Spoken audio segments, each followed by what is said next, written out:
Rafale Sukhoi के निशाने पर है पाकिस्तान। आज भारत ने जो दिखाया है, ये भारतीय एक्सप्रेसवे पर आप देख रहे हैं, रफाल विमान उतरा था। भारत अपनी तैयारियां दुरुस्त कर रहा है और पाकिस्तान और पड़ोसी भी इससे दहल रहा है, तैयारी कर चुका है। सिर्फ रफाल नहीं, अगली तस्वीर देखिए, सुखोई भी इस तरह के 15 फाइटर जेट, 1 दर्जन से ज्यादा फाइटर आज उड़ान भर रहे थे और एक्सप्रेसवे पर परीक्षण कर रहे थे, अभ्यास कर रहे थे। पाकिस्तान में देखिए, पाकिस्तान में इसका खौफ कि बिलावल मोदी मोदी कर रहे थे। रैली में कई बार मोदी का नाम लिया। मोदी ने कि या इस सिंधु से पानी बहेगा या खून बहेगा। हवाई पट्टी पर दूसरी तरफ पाकिस्तान में सायरन बज रहे थे। पाकिस्तान में आपात स्थिति के लिए सायरन लगा दिए गए। सुनिए, पाकिस्तान ने सायरन लगा दिए हैं लोगों के लिए भी कि अगर भारत हमला करता है तो उन्हें अलर्ट किया जा सके। लेकिन दूसरी तरफ भारत और हवाई योद्धा जो है वो दिखा रहे थे अपना दम। जहां ये हवाई जहाज और ये फाइटर उतारे गए, ये कहां निशाना लगाएंगे। शाहजहांपुर में हवाई पट्टी थी, वहां उतारा गया। यहां से अगर कराची पहुंचेगा लड़ाकू विमान तो 1328 किलोमीटर का सफर तय कर कराची को टारगेट करेगा। यहां से पाकिस्तान का दूसरा शहर है लाहौर।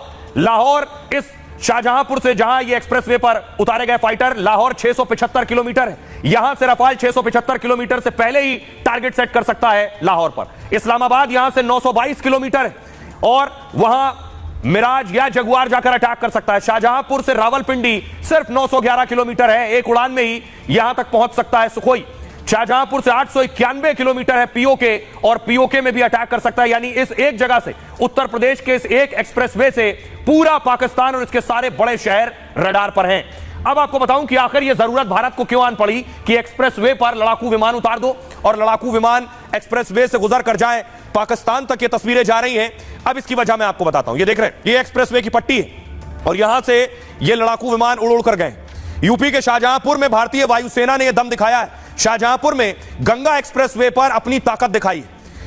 आंधी तूफान के बीच लड़ाकू विमानों ने टच एंड गो किया है। जंग के दौरान आपात स्थिति के लिए यह तैयारी हो रही है। ऑपरेशन में किसी तरह की दिक्कत पर मोर्चा संभालेगी सेना। करगिल के बाद एयरबेस को तकनीक से लैस किया गया है, लेकिन किसी भी हालत से निपटने के लिए तैयारी है। यूपी में एक्सप्रेसवे पर हवाई पट्टी बनाई गई है। जंग के हालात में इन हवाई पट्टियों का इस्तेमाल किया जाएगा। दुश्मन क्या करता है, युद्ध की हालत में एयरबेस को निशाना बनाता है। ऐसी हालत में भारत के एक्सप्रेसवे से ही विमान उड़ान भरेगा और हवाई पट्टी से ही दुश्मन के ठिकानों पर जाकर स्ट्राइक करेगा।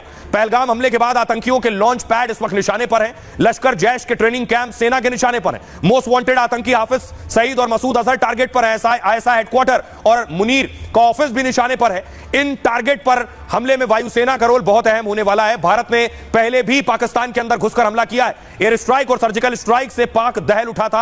एक बार फिर वायुसेना हमले से पहले तैयारी कर रही है। 3.5 किलोमीटर लंबी हवाई पट्टी पर जगुआर मिराज ने टच एंड गो किया है। करीब 2 घंटे तक